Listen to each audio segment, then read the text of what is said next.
नमस्कार। राजस्थान ने हाल ही में अपना 2026 का कृषि बजट पेश किया है।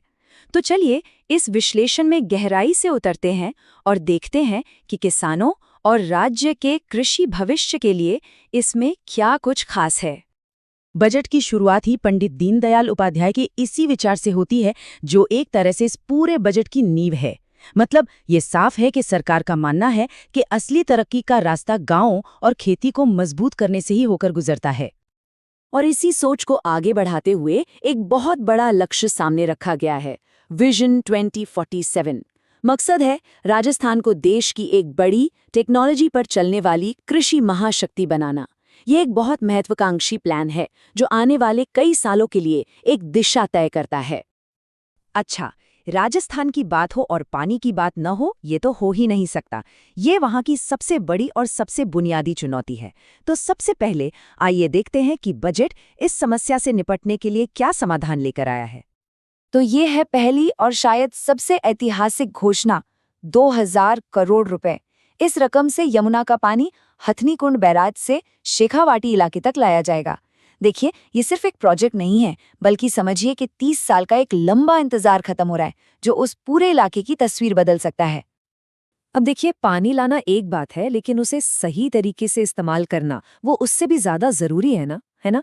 तो सरकार ने माइक्रो इरिगेशन यानी बूंद बूंद सिंचाई के दायरे को दोगुना से भी ज्यादा करने का लक्ष्य रखा है। अभी ये 24% है, जिसे 2030 तक 51% तक ले जाना है। और इसका सीधा असर कितने किसानों पर पड़ेगा? आने वाले साल में ही इस योजना से करीब करीब 3 लाख किसानों को सीधा फायदा पहुंचाने का लक्ष्य है। ये बहुत बड़ा नंबर है।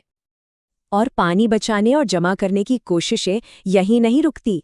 अगले साल 50,000 सोलर पंप लगाए जाएंगे। साथ ही 8,000 नई डिग्गियां और 36,000 फार्म पॉन्ड भी बनेंगे। और इन सबको खेतों से जोड़ने के लिए 15,000 किलोमीटर लंबी सिंचाई पाइपलाइन बिछाई जाएगी। पानी के बाद दूसरी सबसे बड़ी चुनौती है किसानों पर पड़ने वाला आर्थिक बोझ, मतलब खेती की लागत। तो चलिए अब देखते हैं कि बजट इस मोर्चे पर क्या राहत लेकर आया है। अब ये एक बहुत ही खास ऐलान है, कुछ खास किसानों के लिए। राजस्थान के जो उपनिवेशन क्षेत्र हैं, मतलब जहां सरकार ने जमीन दी है, वहां के किसानों को एक बड़ी राहत दी गई है। अगर वो 1 अप्रैल से 10 सितंबर 2026 के बीच अपनी बकाया किश्तों का मूल पैसा चुका देते हैं, तो उनका पूरा का पूरा ब्याज माफ कर दिया जाएगा। ये कर्ज का बोझ कम करने में एक बहुत बड़ी मदद होगी। अब जरा इस आंकड़े पर गौर कीजिए, 20,000 करोड़ रुपए। ये वो रकम है जो आने वाले साल में बिना ब्याज के फसली कर्ज के तौर पर बांटी जाएगी। इसका सीधा सा मतलब ये है कि लाखों किसानों को अगली फसल के लिए बीज, खाद जैसी जरूरी चीजें खरीदने के लिए पैसा मिलेगा और उस पर कोई ब्याज नहीं लगेगा। तो कुल मिलाकर देखें तो वित्तीय मदद का एक पूरा पैकेज नजर आता है। एक तरफ 35 लाख से ज्यादा किसानों के लिए 20,000 करोड़ का ब्याज मुक्त कर्ज है, दूसरी तरफ 26,000 किसानों और उद्यमियों को लंबे समय के कर्ज पर सब्सिडी दी जाएगी। और तो और 50,000 किसानों को खेती के उपकरण खरीदने के लिए भी सब्सिडी मिलेगी। खेती किसानी में एक और बड़ा सिरदर्द और जोखिम होता है, जंगली और आवारा जानवरों से फसल का नुकसान। तो आइए देखते हैं कि बजट इससे बचाने के लिए क्या नया सुरक्षा कवच लेकर आया है। अगले 1 साल में 50,000 किलोमीटर खेत की तारबंदी के लिए अनुदान दिया जाएगा। अब ये 50,000 किलोमीटर कितना होता है? ये इतनी दूरी है कि आप पृथ्वी का एक चक्कर लगाकर आ जाएं, उससे भी ज्यादा। ये एक बहुत ही प्रैक्टिकल समाधान है जो सीधे सीधे किसानों की महीनों की मेहनत को बर्बाद होने से बचाएगा। और यहाँ एक बहुत ही छोटा लेकिन बड़ा काम का बदलाव किया गया है। सामुदायिक तारबंदी यानी ग्रुप में फेंसिंग करवाने के लिए पहले कम से कम 10 किसान चाहिए होते थे, अब सिर्फ 7 किसान भी मिलकर ये करवा सकते हैं। इससे छोटे किसानों के लिए इस योजना का फायदा उठाना बहुत आसान हो जाएगा। ठीक है, पानी का इंतजाम हो गया, लागत कम हो गई, फसल भी बच गई। लेकिन सबसे जरूरी सवाल तो वही है, आमदनी कैसे बढ़ेगी? चलिए अब उन नई योजनाओं पर नजर डालते हैं जो किसानों की आय बढ़ाने के लिए बनाई गई हैं। यहाँ पर बजट एक साथ कई मोर्चों पर काम करता दिख रहा है। स्थानीय उत्पादों को बड़ा ब्रांड बनाने के लिए राज गिफ्ट मिशन है, खेती को स्मार्ट बनाने के लिए राज एम्स जैसा डिजिटल प्लेटफॉर्म है, जमीन की सेहत सुधारने के लिए वर्मी कंपोस्ट यूनिट्स पर जोर है और साथ ही दलहन, तिलहन से लेकर बागवानी तक हर क्षेत्र को आगे बढ़ाने के लिए खास मदद का इंतजाम किया गया है। तो ये राज एम्स आखिर है क्या चीज? देखिए, आसान भाषा में समझिए तो ये एक डिजिटल सिस्टम है जो सैटेलाइट, एआई जैसी मॉडर्न टेक्नोलॉजी का इस्तेमाल करेगा।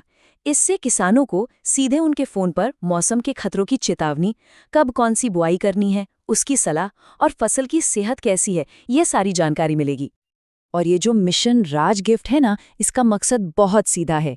राजस्थान की जो अपनी खास चीजें हैं, जैसे नागौरी अश्वगंधा या सोजत की मेहंदी, उन्हें एक बड़ा ब्रांड बनाना, उन्हें देश और दुनिया के बाजार तक पहुंचाना, ताकि किसानों को उनकी उपज का सही और बेहतर दाम मिल सके। तो इन सभी घोषणाओं को अगर हम एक साथ रखकर देखें तो तस्वीर क्या बनती है? इस बजट का असल मतलब क्या है? ये सिर्फ कुछ आंकड़े नहीं हैं, बल्कि इसके पीछे एक सोची समझी रणनीति दिखती है। इस पूरे बजट की कहानी को हम 4 कदमों में समझ सकते हैं। पहला कदम, पानी, लागत और जोखिम जैसी जो जड़ वाली समस्याएं हैं, उन पर सीधा हमला करना। दूसरा कदम, इसके लिए इंफ्रास्ट्रक्चर और पैसों से मदद करना। तीसरा, टेक्नोलॉजी और बाजार देकर खेती को मॉडर्न बनाना।